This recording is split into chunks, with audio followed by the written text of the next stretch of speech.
I pushed an update this weekend.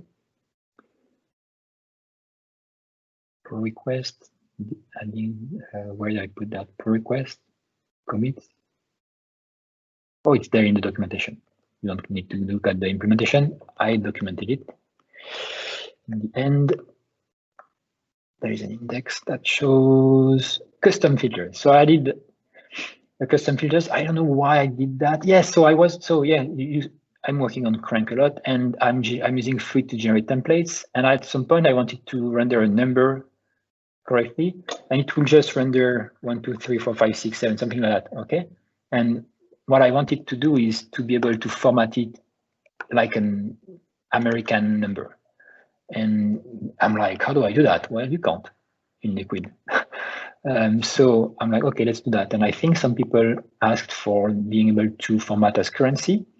We already had format date where we can use the .NET formats. So I made format number and format string. And these format things, they use the .NET format methods. So they are not standard in Liquid, but there is nothing in Liquid for that. So that's fine then.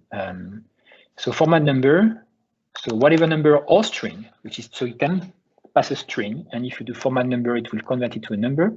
And then here, if you don't say anything, it will just call toString with the current culture. So it will format the number here with the current culture. If you pass n, for instance, which means number in the standard numeric format strings, then it will use the number format, the default this number format, which is the one I showed you, but there are other format numbers like C for currency. For instance, for the currency, in this case, it will display $123.00. If it was euro, it will display 123. So if it was French, so if you are in currency and French culture, it will be 123, comma 00 space euro. Okay, so it's taking the culture into consideration.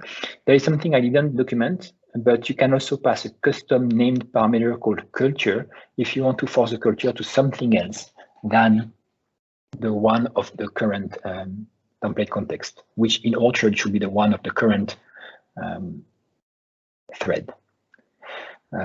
So format numbers, and then all the formats that are standard and custom also. Okay, so all the formats you want. And then format string, which in this case you pass a string with a format inside, and you understand the syntax, which is the .NET one, and it's just string.format. And here you pass the different, so format string, and then the values 0, 1, and so forth. So in this case, hello world, and the number 1 as currency, which is the same format as here, and it will show up this way. And the nice thing with that is you can also define the padding, you can define the number of digits, all these options you can have in string format. So I think that will unblock lots of scenarios where we had to do weird algorithms in Liquid to format stuff where it's super easy in .NET. Okay.